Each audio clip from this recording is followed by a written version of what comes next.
Hello and welcome to this Entertainment Weekly roundtable for Quentin Tarantino's 9th movie, Once Upon a Time in Hollywood. My name's Clark Collis. I'm a senior writer at Entertainment Weekly magazine, and it is my huge pleasure to be joined by writer-director Quentin Tarantino and three of its cast: Margot Robbie, Leonardo DiCaprio, and Brad Pitt. Folks, thanks so much for coming. Really appreciate it. So, as you may have tell by my accent, I'm not from Los Angeles, but I moved here a year ago and I've had some ups and downs. But I just love this movie so much. It is such like, it's really profoundly affected me in the way that I see Los Angeles. And I was kind of driving around yesterday with Neil Diamond cranked up, wishing I had a convertible. And I'm not joking, I started getting a bit choked up just thinking about what happens in the film. And it really, I mean, it's set in 1969. We'll get into your characters in a moment. But Quentin, were you always intending for this to be like basically a Valentine to Los Angeles? Yes, it was. I mean, I grew up in Los Angeles, and I love it. I love it the way that the only people who truly love it are the people who love it the right way, are the people who grew up here and know it. Not true. Not true. That does not have to be true. No, you can love it in your own way. But not the way we do. Not true. That's the way me and Leo do. But the thing is, it's especially since, like, when it came to 1969, I was like between 6 and 7 years old, and so the film became a big memory piece. And, big part of my memory of Los Angeles at that time is being in the car with my stepfather, being in the car with my mom, and driving around and listening to the radio playing all the time, and how we listened to the radio back then, which is different than the way we listen to the radio now, where you just, you kept it on one station. You didn't move around looking for songs. And then when the commercials played, you played the radio really loud, and when the commercials played, you didn't turn the radio down. You just talked over it, over the already loud radio. And I remember the bus stops advertising the rerun shows that are on the local television stations, and the movie posters, and the Diet Right, RC Cola billboards, all that kind of stuff. That's what I remember. In fact, there's even my stepfather drove a Carmen Ghia, like Cliff's character drives. And even that whole shot where you see Cliff driving by those signs, I'm like, well, that's pretty much my view, looking up at my stepfather in the Carmen Ghia as he drove around Los Angeles, me looking up at him like that, an angle very similar to what we had with Brad. So it's like, yeah, so it's, in the same way that Jackie Brown, I think, has the kind of me trying to capture the South Bay of the 80s. That's what I was trying to do with this. And some of the characters a lot of the characters in the film are fictional, they're perhaps inspired by real people, but the film also features some real characters. And Margot, you play Sharon Tate, who's very much a real person. What is your Sharon like? I think definitely what I felt when reading the script was that Quentin, and we spoke about it, she was a bit of a heartbeat throughout the story, and I wanted to therefore inject her with as much life as possible, and also to try and show the best parts of myself, because by all accounts, for anything I've ever read about her, people say how wonderful she was and generous. And also, I think at that time it was an incredibly exciting time in her life. She's newly married and her career's really taking off, and Hollywood is an exciting place where there's so much opportunity and experiences to be had. And, therefore I wanted her to feel hopeful. I wanted her to feel excited. And, yeah, it was really beautiful to be able to have those more quiet moments to ourselves where she's just kind of loving life in Hollywood. And there's that wonderful scene where she essentially goes to see a film that she's in. But there's a very sweet moment where she bowls up to the cinema and is like, hey, I'm in this movie, can I come and see it? Have any of you ever done that in real life? Sort of turned up at a cinema and been like, I'm in this film, or I directed this film? I did that once at the Bruin, no less. Wonder where you got it from, then. Yeah, I went to, I was on a date, and I went to see True Romance. And then I thought, well, I wrote this thing. Maybe they'll let me in for free, all right? Not because Wait, you're on a date? Yeah, not because I was stressing the money. Actually, I'm in the movie. All right, she's not stressing the 75 cents. She's almost just proud to be in the movie. Do I get a little consideration? That's funny. And so I bring up to the manager, and my girlfriend starts negotiating it, all right? And he's like, well, how do I know he's in the movie? How do I know he wrote the film? Well, he can show you his driver's license. His name is right there. And then, but Reservoir Dogs had already come out. So then a couple of people come up to me and start asking for my autograph. And so I'm signing my autograph. And then the manager at the theater goes, well, who are those people? He goes, those are his fans. That's amazing. Wait, did you end up getting Okay, get it, go ahead. But your date had to pay. No, they let us in. But he saw me with my fans. I love that. And Leo, tell us about your character in Once Upon a Time in Hollywood. Well, it was interesting to play this sort of guy that is, in a way, reached this expiration date culturally, and the 60s have come along, and as Quentin eloquently, puts in the movie, he's an actor that has spent his career combing his hair and creating a pompadour his whole life. That's what he knows, and he's not making this sort of transition into this new era of Hollywood. And he's also feeling sorry for himself. He's a working actor, but he kind of missed out on that television to film transition that actors like Steve McQueen did, where they were able to make that jump and have these sort of amazing careers. He's stuck in this rut, and it's what's so interesting is Quentin puts all of this in a sort of 2-day time span, and then he gave this amazing backstory to all of us. But so much of these characters and what they're going through emotionally, and this transition that Rick Dalton is going through, accepting his sort of fate, but also realizing that if he gives a little more and tries a little harder and stops feeling so damn sorry for himself, there are some possibilities out there. But what was so great was to be able to have all that knowledge and all that wealth of our backstories in this 2-day time span, And how did you prepare to play an actor full of self-doubt? Was that a reach? I think that it's implicitly Good question. within all of us. I'm sorry. There's not an actor out there that would not identify. Well, that's what It's I was. just I a wasn't. matter of letting the 12-headed Hydra come out. I wasn't picking on you particularly. And Brad, you play a stuntman who was essentially, in a different era, would essentially be the Batman, really, to Leo's character, not the cartoon character, but his assistant, the guy that fixes things for the gopher. Well, yes, I didn't want to say. Well, tell us a little bit about your character. Just that, they come from this era when an actor and a stuntman had a greater partnership and had more say on what was going to be in the film. What would take place in the scene, and at this point we're on the tail end. I say we because I'm on his coattails. I have a job if Rick Dalton has a job, and if Rick Dalton doesn't have a job, I probably don't. But he's kindly hired me to work odd jobs, and so I am. I'm doing whatever he needs. And you have one of the film's most. There's almost like a 5-minute sequence where you feed a dog, essentially, which doesn't sound that exciting, but it's the best pet feeding sequence since The Long Goodbye, basically, when he's getting the Curry Brown cat food from. But what's that like to read? Was that fun to do? Was that because it's just you and a dog in a trailer? I cannot take any credit for that.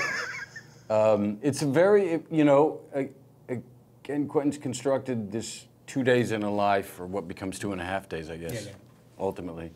But 2 days in a life of these characters at different stratus of their careers and life in Hollywood. And where was I heading with that? One of the things I like about that scene is, so you see he turns on the TV, Mannix is playing, and the opening of Mannix plays as he does everything. I like the fact that the Mannix theme song starts feeling like the Cliff theme song. which we talked about, which is a show. I mean, that was my dad's favorite show, so I saw that. It was always in there. It was one of the big pushing over him to say yes. Oh, Mannix is a show. My God. And we lived a few streets over from the neighborhood drive-in, and would hop over at our friend's house to go watch the drive-in through the backyard. So. And Margot, how did you get cast in the film? You wrote Quentin a letter, is that right? Would that work for me? I did. Yeah, you should try it. Hold on a second. Yeah, it's as easy as that. It really Quentin Tarantino. Look, please carry on. It actually was fairly as easy as that. It was. It worked out. I definitely didn't expect it to work out so well. I just wanted to let him know how much I love his movies and how it kind of shaped my childhood really, and a big reason why I'm left out that part, your childhood. Yeah, okay, maybe not childhood. Yeah, disturbed my childhood. It scarred her for life. I definitely was too young watching your movies. The 5-year-old Margot, and I'm this old director. But that's an interesting point because I thinking. I didn't mean it like that. It shaped my 20s. And we met up and had lunch and chatted, and he was like, "Do you know who Sharon Tate is?" And I was like, "Actually, I do, yeah." And we spoke, and then I got to read the script, and I think it was a similar process. You all go to sit in Quentin's kitchen nook and read the script. I wasn't even allowed in the kitchen. I got sent to the back porch. Oh, really? Yeah. I got food and everything. Really? You got food? I got tea. And a beer. I got tea. Leo, what did you go? What did I want? She got food, he got tea. Beer. I was out on the porch. Oh, okay. The porch. So the guys were relegated to out of the house. Oh no, I left and I came back. She's all sprawled out on the couch. Her shoes are off. She's just, there's an Margot imprint on the couch when she leaves. I just got comfortable. I'm a slow reader. It took me a long time. And by the way, not to hijack your story or to hijack your story. Please. You would get he had one script. Man, I went back a couple times.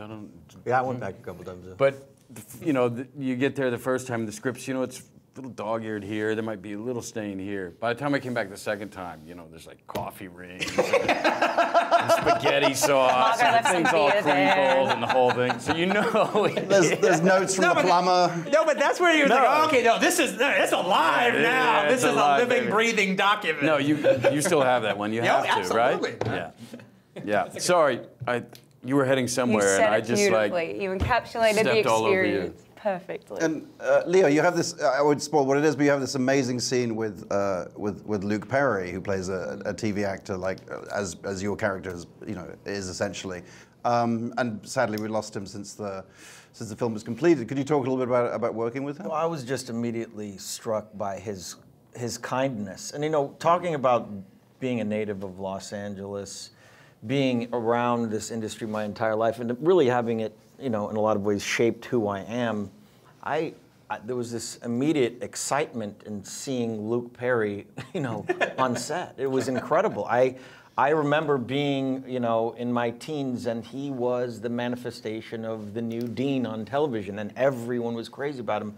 And I felt this overwhelming feeling of kind of being starstruck. But then he and I got to sit down and talk about Los Angeles, the 90s, his life, where his career had gone, where my career had gone, where his life had gone, and I was just so, how do I say this? The kindness of his character just really, I don't know, it really affected me. When I heard that news, it was really heartbreaking, to say the least. Incredibly generous human being. And Brad, you have I believe this is sort of, there's a bit of this in the trailer, but you have a fight scene at one point with, is it Mike Moe who plays? Mike Moe plays Bruce Lee. Great Mike Moe. Great Mike Moe. What was that like? It was pretty good fun.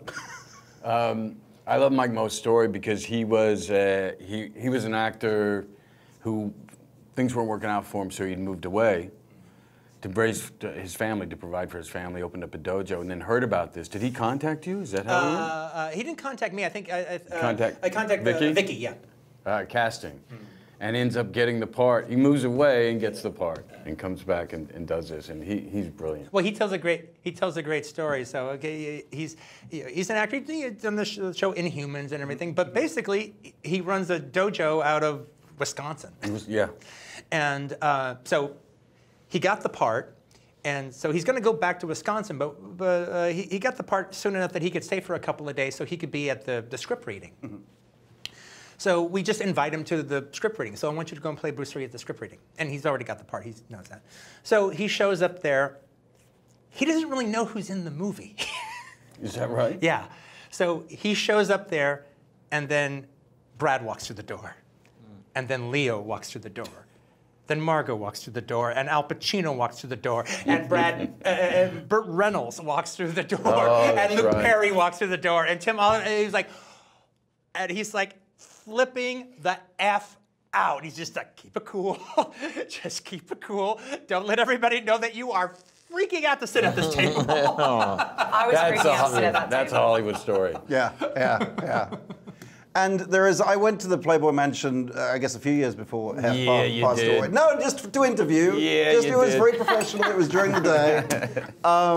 But I was watching this. There's a dance sequence. Well, it's more than a dance sequence, but the sequence. There is a party at the mansion, and I was sitting there thinking, well, they've done a hell of a good job of recreating the mansion. And then I realized that it was actually at the mansion. Yes, we did a great job. He's a purist. You're sitting next to a purist, my friend. Obviously, the Hef days are over. But what was it like shooting there? It was so cool. It was so much fun. Oh, I've been to the Playboy Mansion many times in Hef's day. So, well, not many times, but the appropriate amount. I knew where the grotto was. Sure. You know? And the Perel. I'd never seen it before. It was amazing.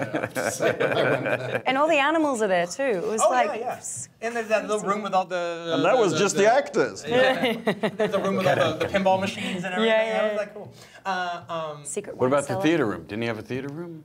Yeah, his theater room. Screen? His theater room was. You know when she comes walking in dancing by the two stairs? His theater room was just back there. I think they just all sat on couches and they had a screening on the wall. No, it was just fun. It was fun, iconic. It suggested a Hollywood of a different time, and in '69, you could go to the Playboy Mansion, and Mama Cass could be sitting there next to Sharon Tate, sitting there next to Tony Curtis and. Audie Murphy or something he kind of covered the whole thing. In fact, apparently I found that when Hef would do his movie nights, I knew a female friend of mine who showed up at a couple of them. She goes, well, they were really great, but they weren't hip. That was what was neat about them. And she goes, what do you mean? He goes, well, it's all these cool old actors. So it's 79-year-old Robert Culp. And, so it's all these really cool actors from the 60s that were friends of Hefner's then who still go to the Playboy Mansion to see the new movies with Hef. And they've all gotten older, but it's all groovy. Wow. Cool. And Leo, you have a musical moment in the film as well. What was when your character appears on the real show, Hullabaloo? Yes. And you do a bit of singing. Yes, what was I that did. like? It's got some moves, too. Well, thank God I wasn't hired for my voice for this movie because we had a couple different songs that we tried. One was Green Door, and the other one was Don't Fence Me In. Don't Fence Me In, and we ended up using Green Door, but it was great. It was a lot of fun, and Rick Dalton isn't sort of hired either for his acting talent for most jobs, and most certainly not his singing voice, and this is a good display of that. It's him hosting. It's cool though. It's still cool. It's a lot of those guys back then actually on TV shows came out with record albums like Hugh O'Brien did and Vince Edwards did and all those guys did. So Rick didn't do that. He knows that he's not a good enough singer to do an album, but he's good enough to host Hullabaloo and stumble through 2 songs if he has to. If it would have gotten him paid, he may have done an album. We're doing a Christmas album together. I would love to see that. Yeah. If you want a drummer, give me a call. But you do have, one of the hinges of the movie is the relationship between your 2 characters, and you do in the movie. Seem to have a very easygoing relationship. How much did you know each other particularly well beforehand, or did you just fall into it, or? Certainly over the decades we crossed paths, and there was just a shorthand, a real shorthand with us coming. I don't know. We all popped kind of at the same time. Been through the same the same time frame. Certainly, probably all stayed in the same suites. That always freaks me out, by the way. 'Cause everybody's supposed to stay in the same. Do you know what I mean? It's a little weird. It's a little weird when you think about it. But Chateau Marmont. Yes, we'll get back to even all over The Japan, year at the Chateau. Tokyo, Paris. exactly, You know, we all stay in the same Savoy suites. house, yeah. Anyway, we'll get back to that. But it's Well, just all the writers stay in the same places. They're just much cheaper. yeah. But I mean the same rooms. Right. Do you know the same beds, the same toilets, probably same robes? It's a little. I'm gonna get off of it. We've had It's sex in the disturbing. same room at the Blake's But Hotel. anyways, just a real shorthand and respect and good laughs on set and I think we both know, having really close friends, that to get through this thing in one piece, meaning, I guess I'm talking about celebrity, and you need really close friends, and to have that. And we've all had those relationships. Yeah. You go to locations for 8 months at a time, and the guy that's your security or your stand-in, they become your best friends, and the person at the end of the day. And that's what I loved about this sort of this screenplay, is this partnership of these guys that are on the outskirts of the industry and trying to sort of pave their way and find their footing still and survive. They're working class actors in a transitional time in Los Angeles and in America, but they rely on one another. They have one another, and it may be a professional relationship, but it becomes like family. And that is something I think, certainly with these characters, I kind of knew who they were. Having grown up in LA, having friends like this, having, that kind of dynamic, it wasn't something that we needed. It wasn't some foreign land that we needed to investigate or envelop ourselves into. It was very familiar. Well, folks, we're out of time. Thank you so much for chatting with me today. The film is Once Upon a Time in Hollywood. It is out July 26th. Fantastic. Thank you so much, Quentin Tarantino, Margot Robbie, Leonardo DiCaprio, Mr. Brad Pitt. Thank you so much. Thank you. Cheers. Appreciate it. Thanks a lot. Cheers. Thank you. Thank you. Thank That you. was really fun. Yeah.